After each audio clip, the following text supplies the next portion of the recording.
All right, everyone. Again, my name's Ted Bryce, and I'm with the Southern Region social media team, and we're going to go ahead and get started since it is the top of the hour. Today, we're going to be talking about the ABCs of Skype or Hangout interviews. Just recently, all the offices were given access to Skype and Hangout. I know that some offices have already been doing Skype interviews, but I think this is going to be something that becomes more prevalent in the Weather Service because not only can TV stations take advantage of this, but also entities that don't have a usual video content like newspapers and radios, but they do have a web presence.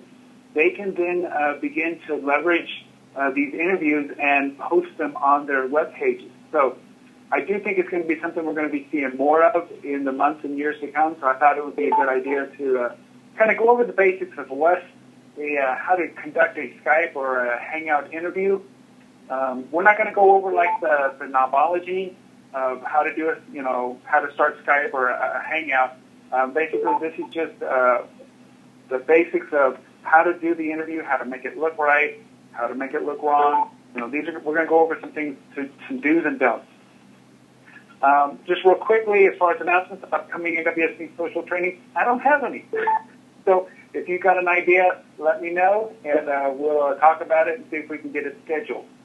So without further ado, I'm going to hand things over to Ms. Kelly Pirtle. She's with the NOAA Public Affairs in Norman, and she's going to give a short presentation on what some of the things to look for as far as Skype and Hangout interviews, and then we're actually going to do a couple of Skype and Hangout interviews. So, without further ado, I hand things over to Ms. Kelly.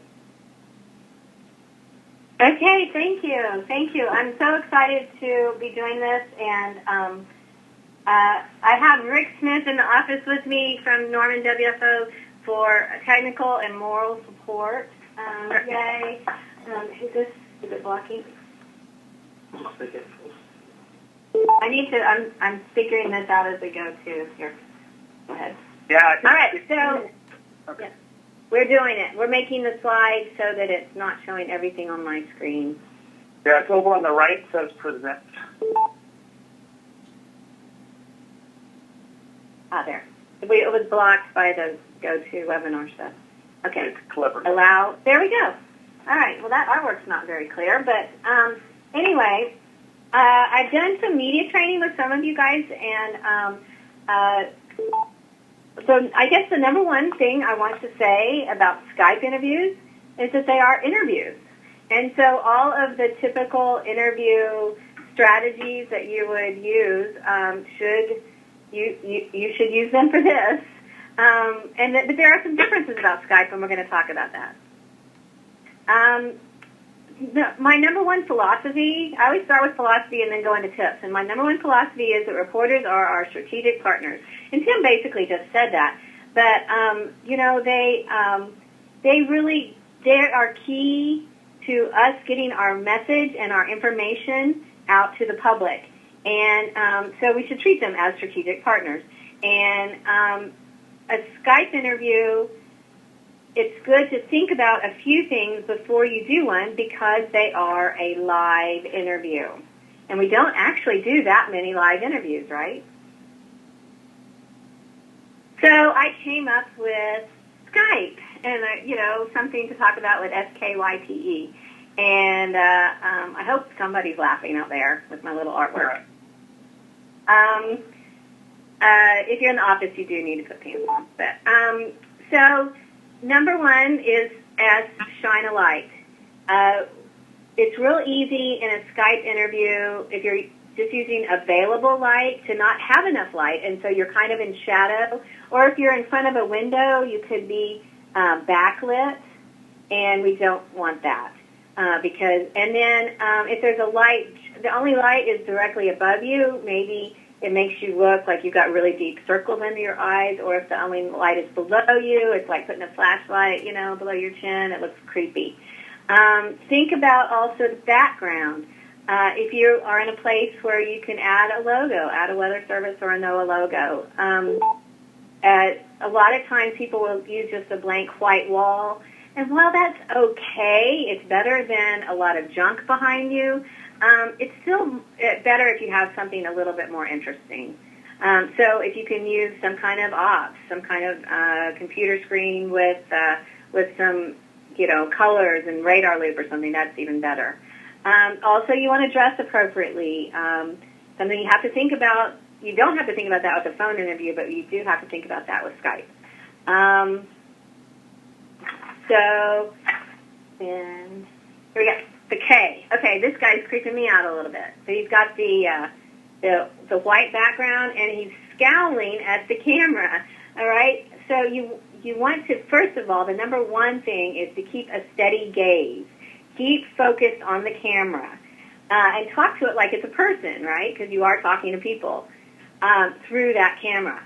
And even when the reporter is asking a question, a lot of times you will be up there too. And so you don't want to be making funny faces. You don't want to be scowling like this guy. You want to look engaged. You don't want to be smiling really big if you're talking about bad weather, but you want to actively listen. Also, my favorite Skype issue one time we had was the person was doing it on the phone and couldn't hear, and so he kept putting the phone up to his ear, and we kept getting great shots of views of his ear. And so do what you can ahead of time to make sure you can hear so that doesn't happen. Also, it's okay to be human. Remember to just try to be a real person, not just a cardboard cutout. Why? Yes or no? So your answer should be more than just yes or just no. Are we going to have bad weather this week? Yes. That's not good. But you also shouldn't go on and on for 2 or 3 minutes to any question, because typically Skype interviews are short. They have a specific purpose, and they're not very long typically. So keep your answers short. Remember the medium, right?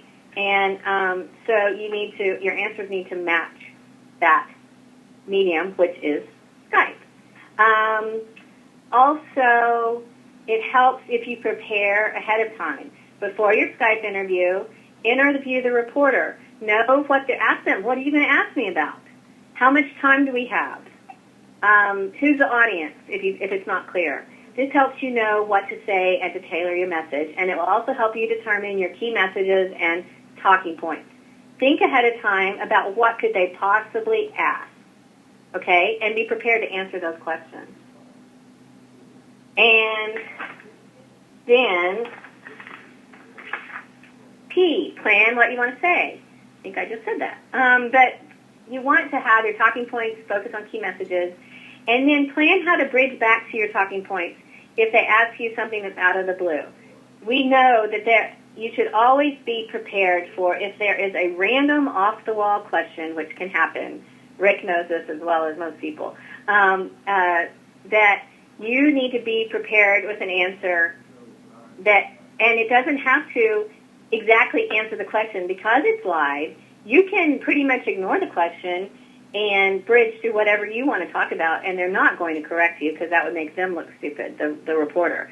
So, or since it's live, you can say, what if they ask you a question that you really don't know the answer to? You can say, I don't know that, but I know this.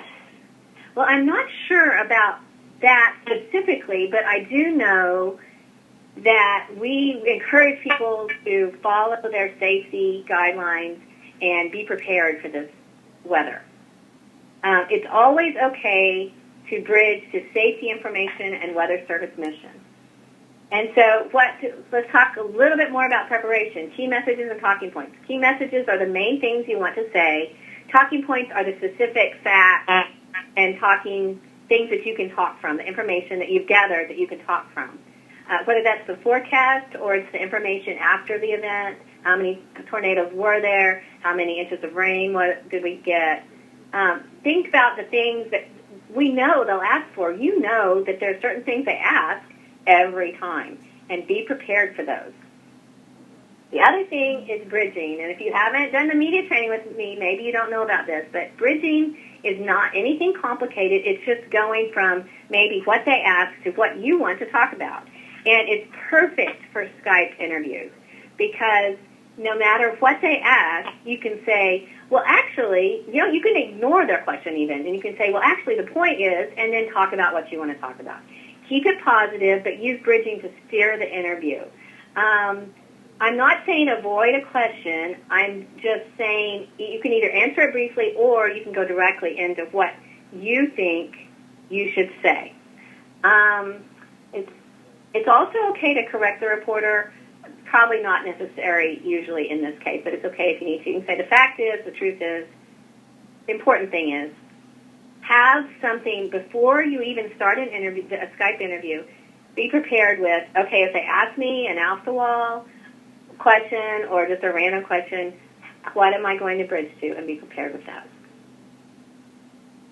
And then I always have to say this, that a lot of times people do interviews and they're talking to their peers and really not to the public, but really it's the public that we want to reach, right? So we want to avoid jargon and especially acronyms. Words that are very familiar in the forecast office may not be as familiar to the public, and you know that. And it's also important to be human, express empathy, sympathy, like I've said before. And then the final one, E, end it smoothly. The thing about Skype is it's so hard to know. It can be very awkward to end. And so you can help make it more smooth. If the reporter says, okay, thank you very much for the interview, just respond with something short and simple. I love the Chick-fil-A, my pleasure, okay? Because that just ends it. You're being kind and cordial. Don't go on with, and I'll say thank you for doing this interview. Don't respond with, oh yes, it's really important for people to know about their safety, and we really want to get the word out to people, so thank you very much. No, usually you've run out of time, and so just keep it short. My pleasure. Smile.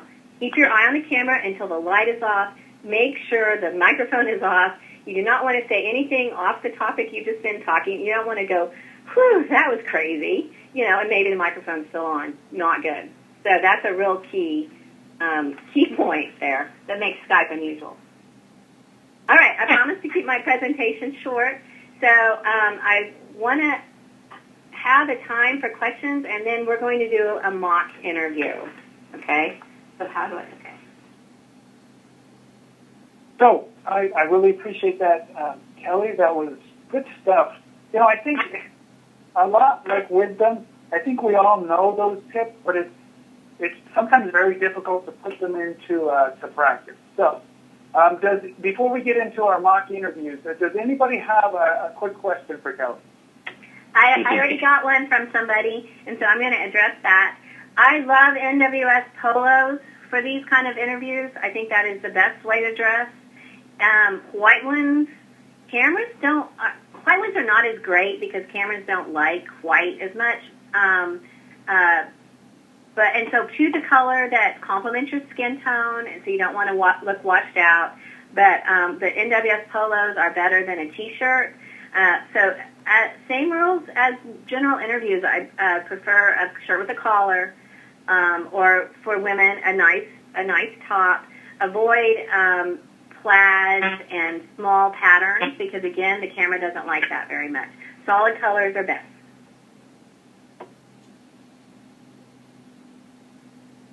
Does anyone have another question from the council? This is Dan in Tampa. I send one or typed one, but my question is, how do you handle low bandwidth and grainy video that doesn't look good on TV?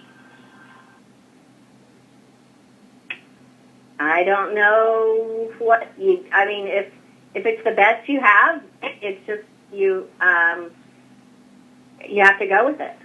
I also believe, though, if they ask for Skype and you feel like it's going to look bad, then you say no to Skype.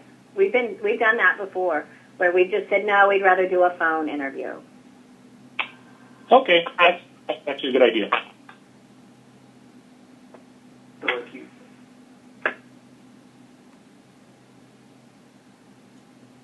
Any other interviews? Any other questions?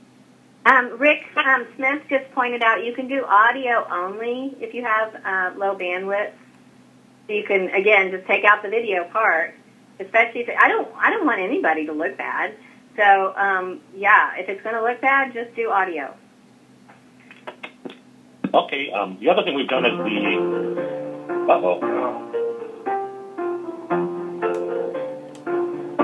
I feel like I'm at a wedding.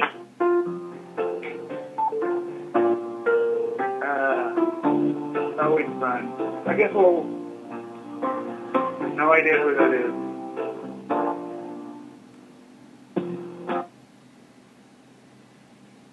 Hey, it went away. Hey. All right. Emil's had a question.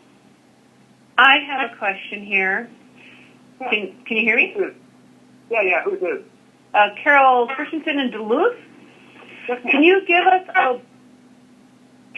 a little pointer about how to do some lighting, especially if we're sitting in the office or in our own office? Like, should we have a small light handy that we put on ourselves, or what? Can you just a little bit of a more helpful hint? Sure. Yes. I have a desk lamp, and I'm going to use that for our practice interview, and hopefully it'll look good. And if it doesn't, then I'm going to have to figure out something else. So I don't know, Rick, did y'all do anything special in your office? No, I think the most important thing is just to avoid, if you could just avoid the backlighting and having a window behind you, that makes a huge difference. Usually the fluorescent lights in a typical office do a pretty decent job. This is Brooke in Sacramento, and I know that at times when I've done videos or photography, sometimes I use just a portable shop light that I picked up pretty cheap, at a hardware store. So if your office doesn't have good lighting, that's an option. Yeah, I think that's great. It's just be aware of shadows, be aware of backlighting. I hope that helps you a little bit. That did help a lot. Any specific type of light bulb? There's so many light bulbs out there now. Soft white, or I don't know what else is out there. I don't know. I think a cool light. We've actually in El Paso we've purchased some not quite studio lights, but some lights that help light up an area. And I'm looking at one of them right now. I don't know how to describe it, but it's not quite a studio light, but it's a little more powerful than just a light bulb you would screw in or a fluorescent light. Okay. All right. Thanks. And I know it might sound silly, but it really is important to look good on TV. So that's not silly at all. That's one of the things that I actually hate about Skype is that often people just don't look good. So the lighting really is important. There are like photographers' lights. I have a little one that I take around for the media training. You might look into that, actually, because I think the lighting does make a big difference. All righty. Thank you.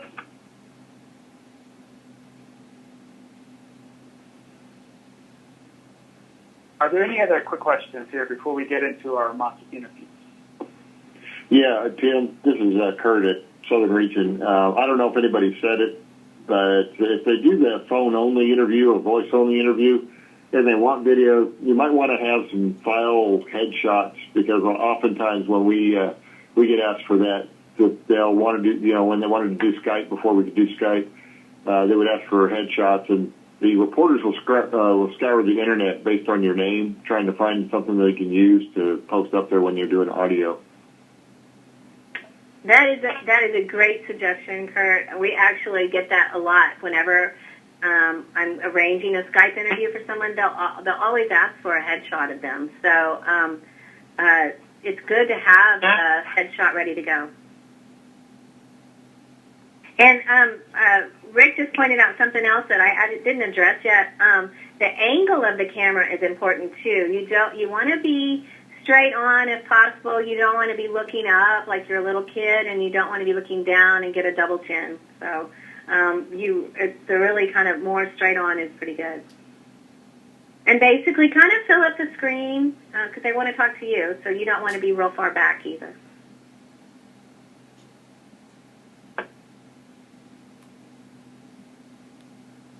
Any other questions? This is Brooke again in Sacramento.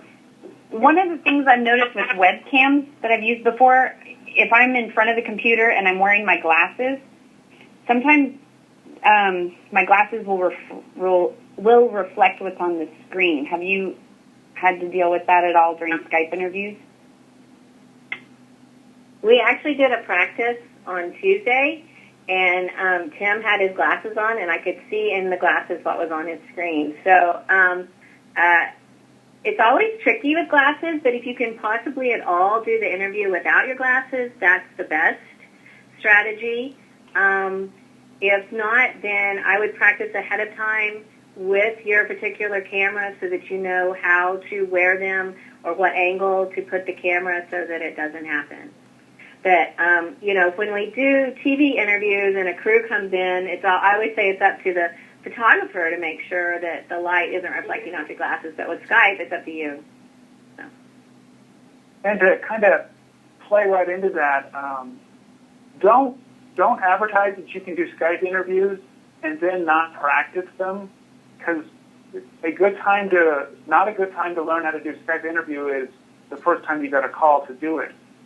So make sure you do, like Kelly said, practice ahead of time. Set up some pretend interviews, set up your camera, set up your lighting.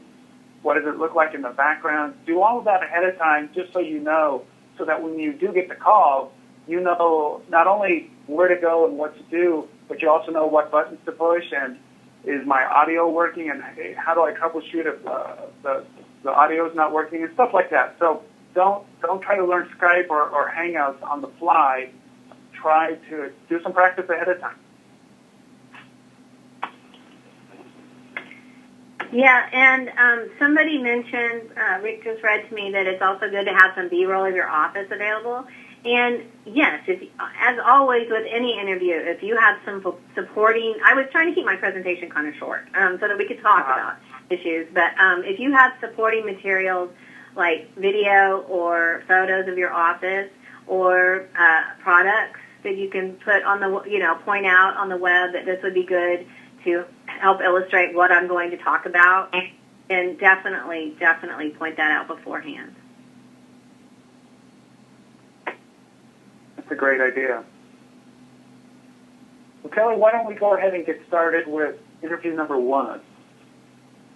Okay, for our first interview, we have Tim Bryce, lead forecaster with the National Weather Service in El Paso, Texas.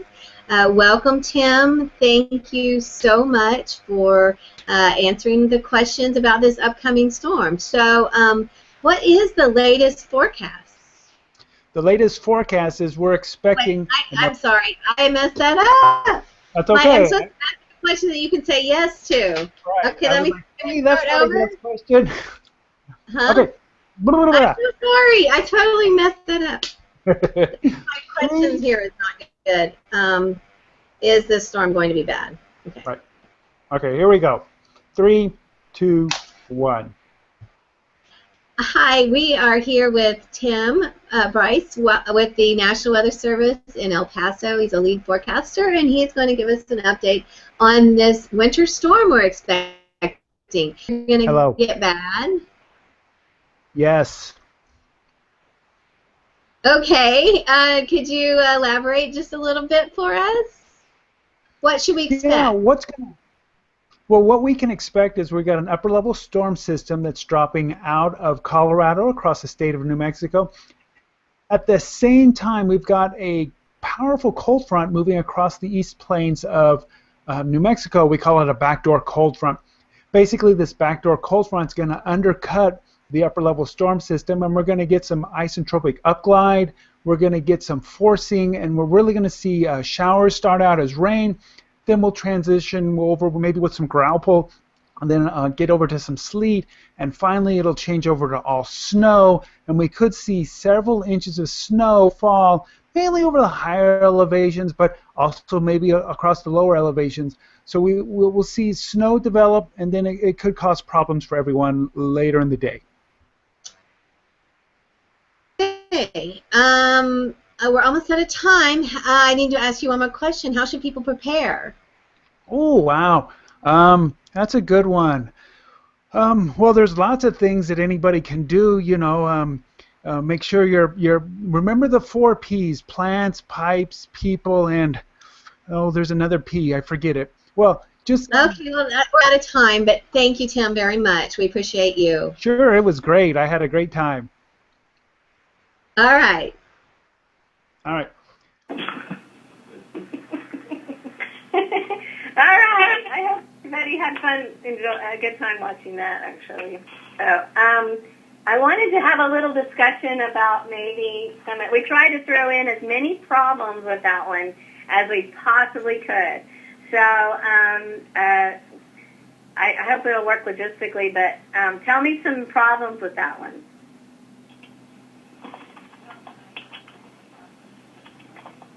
His face wasn't centered in the camera, and he rambled. Yes, and yes. Let's start with the first one. His face, so we could barely see him, right? So you want to be more in the middle. You want to, also, we talked about before, I mean, we did that on purpose for his first answer was yes. It's like, no, that's not how you want to give more of an answer than yes, but you don't want to ramble for 3 minutes. Remember that these are short. You want to be focused and concise. You want to have a message in your head that you want to share with people. And stick with that, and don't spare me the details, okay? Make sure and focus. What else?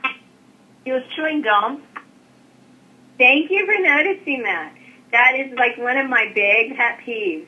There's a time and place. Enjoy chewing gum if you want to, but not when you're on camera. Spit out the gum. When the interview was over, he, instead of saying something short like my pleasure, he kind of rambled on. It was so awkward, wasn't it? I was just like, yeah, okay, bye. Yeah, it was very awkward, and that was to make the point. You want to say thank you, or you want to focus, and then you want to turn it off, all right, as soon as it's over. You want to make sure and be clear that it's over. You don't want to get off too soon. I've seen that before, actually, but you also, usually the interviewer will make it very clear, okay, we're finished, thank you, my pleasure, stay safe, and then just turn it off. He made a lot of faces after. Yes, he did, didn't he? He made a lot of faces, and again, you want to stay professional, you want to be engaged, you don't want to be goofy. So that's to kill your credibility. Yeah? Hey, Kelly, this is Dennis down at the Hurricane Center. Hey, Dennis. Do you have a Hey there. Well, one thing that we always get here, and I try and train the people here for, is a good reporter at the end of the interview will always ask you, do you have anything else to add? And I tell the folks here that if you ever say no, I'm going to brain you, because that's your free pass to get your message across in 10 seconds. Absolutely, yes. Thank you for adding that, Dennis.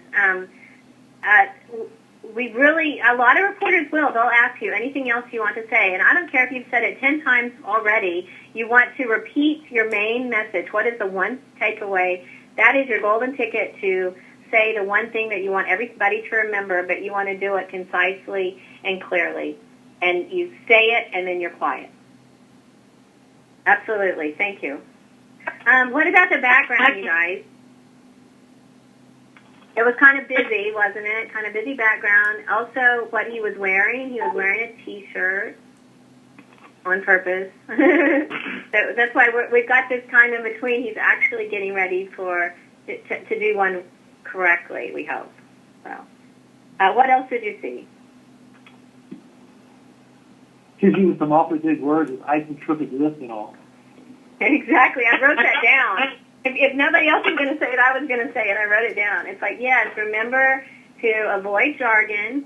It's not dumbing it down. I want to be very clear that communicating well is actually really hard sometimes. It's hard to find the right words to say something accurately and correctly, but clearly, and in words that, in plain language that people understand. But it's so important because you're not communicating well otherwise. You're just isotropic lips was just kind of wasting everybody's time.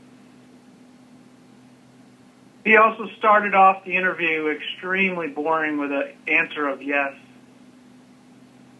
I would have turned it off by then. I would have been, oh no, he's going to make me work. Yeah, so we want to, in media training, I tell you a lot of times to repeat the question and your answer because people won't hear the question, but in this case they do. So you don't have to do that. You can just answer the question, but you want to actually give a complete answer, not just yes or no. You want to give some explanation. You may have touched on this already, but he also obviously didn't have any talking points, so he wasn't prepared for the preparedness question. He should have been ready with specific points when he got to that point. Every interview you do, you should be ready to talk about preparedness. Every interview. If it's before an event, if it's an after an event, if it's about a seasonal forecast, we part of our message, part of what we can always talk about is how should people be prepared. So yeah, that was bad. He also was moving around quite a lot. Like he was rocking back and forth and moving forward. That was distracting, wasn't it? Yeah, you want to focus on that camera, talk to the camera like it's a person, and just stay still. Don't. If you shift a lot, if you look around a lot, it takes away your credibility.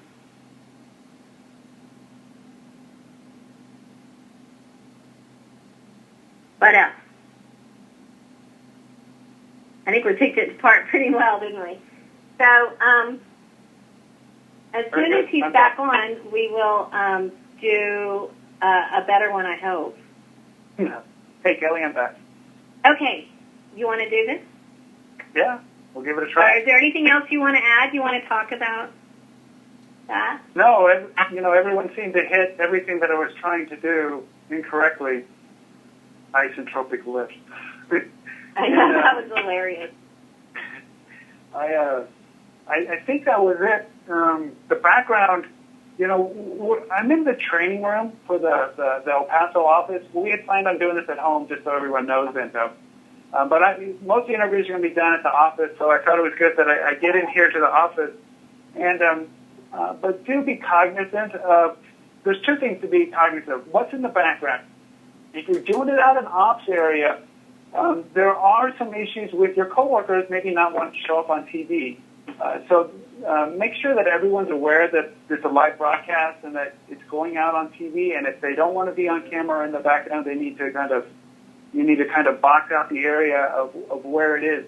If you're doing it in an office or anything, like Kelly said, make sure it looks nice. One of the things that we're struggling with here in El Paso is that we haven't been able to set up kind of a studio environment yet.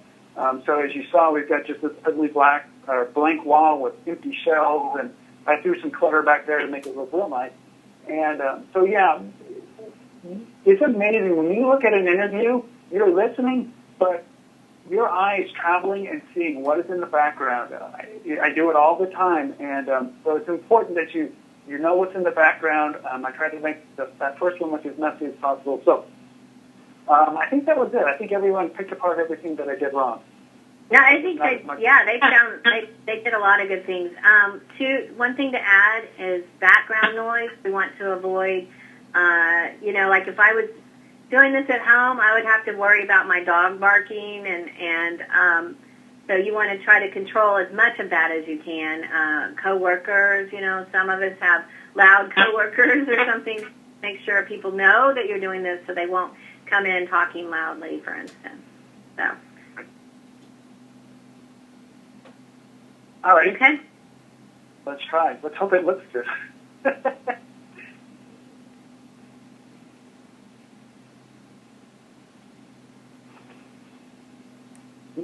Okay, and did everybody see my NOAA logo? That's actually a tablecloth on a filing cabinet.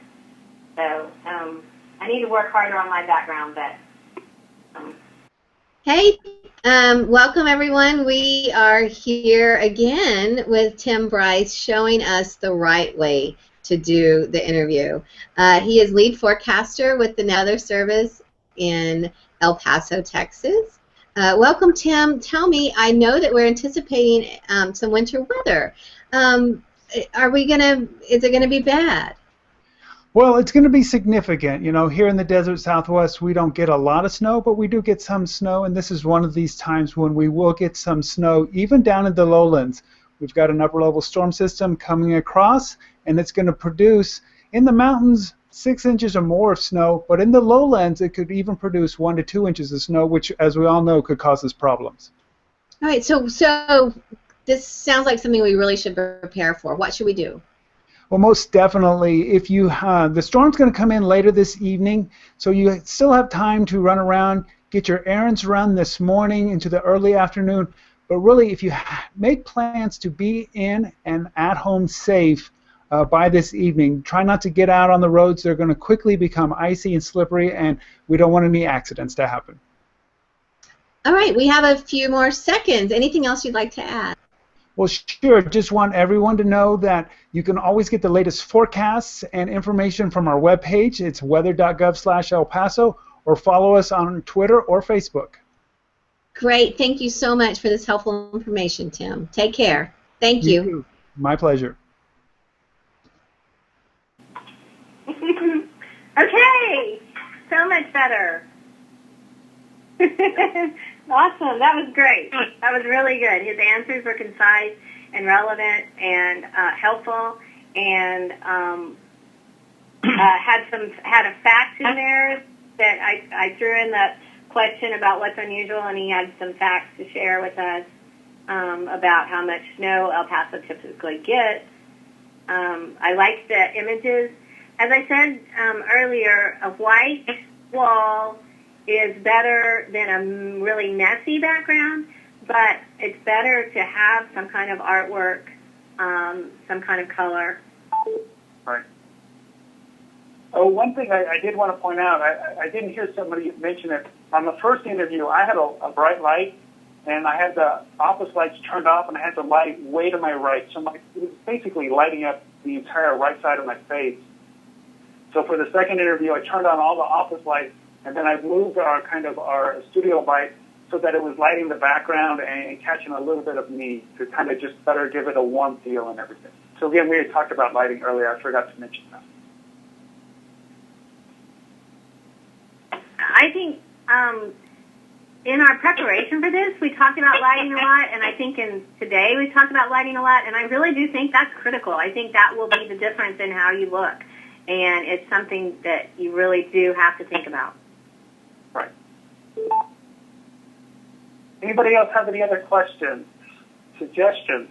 You know, like I said, several offices have already been doing Skype, like Norman, these interviews. So if any best practices that you've come across, let us go ahead and shout them out. Hey, Tim, this is Sean from the comms office at headquarters. Yes, sir.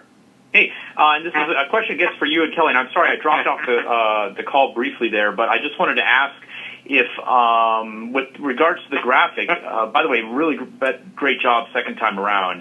Definitely see the difference. And I like the green screen background. But with the graphic, what do you guys think about, if nothing else, just having a NOAA or Weather Service logo up there? Yeah, I was actually trying to show that. It looked like that's what you're trying to do, Kelly, with your background, but... I could have gotten one. I just didn't have one quite handy. Again, that goes back to planning. If you know where you're going to set up, know what's going to be in the background, and we've got a bunch of posters that we use for our outreach events, and I just grabbed one of those real quick and threw it up there.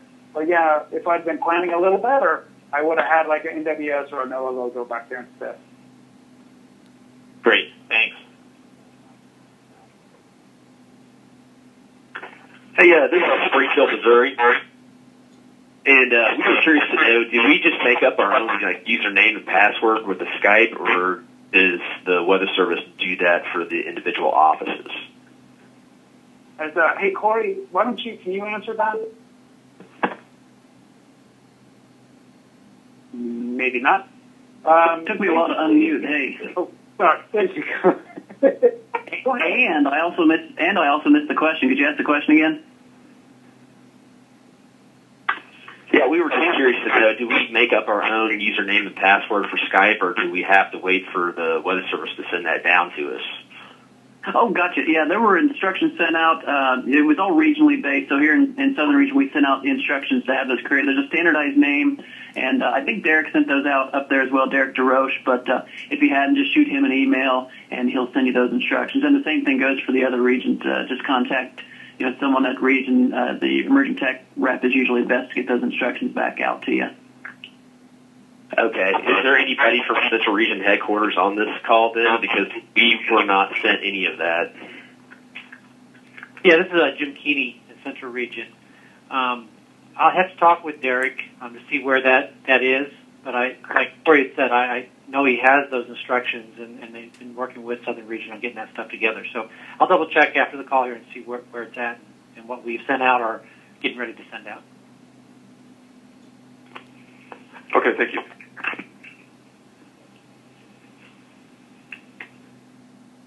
And back to the logos, it would even work if you just print out a logo like on a notebook paper in color. That would be fine. And if you can have both a NOAA and a Weather Service logo, that makes public affairs really happy.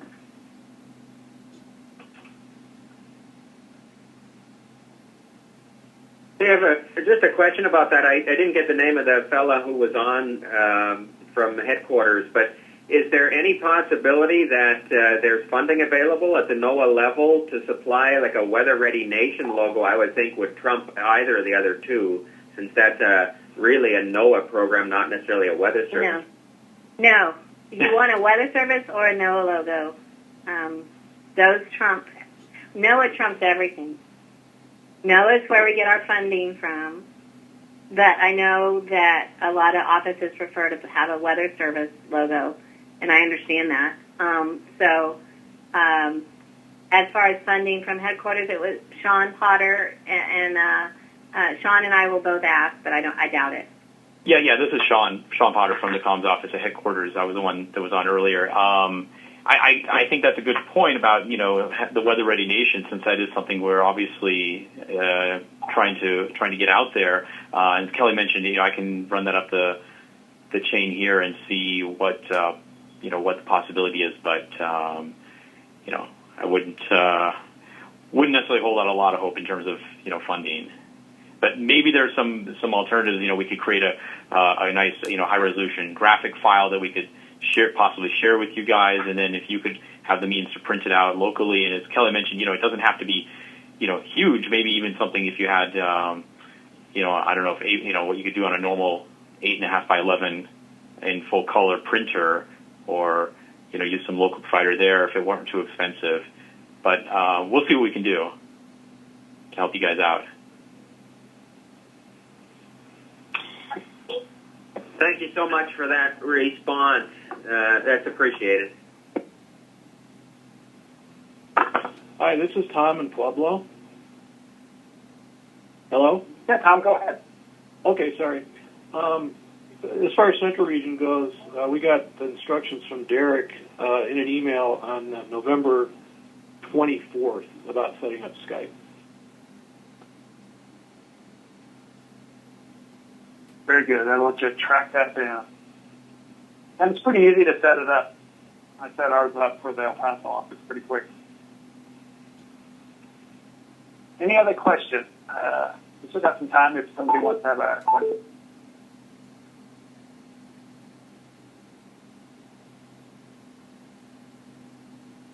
Oh, very good.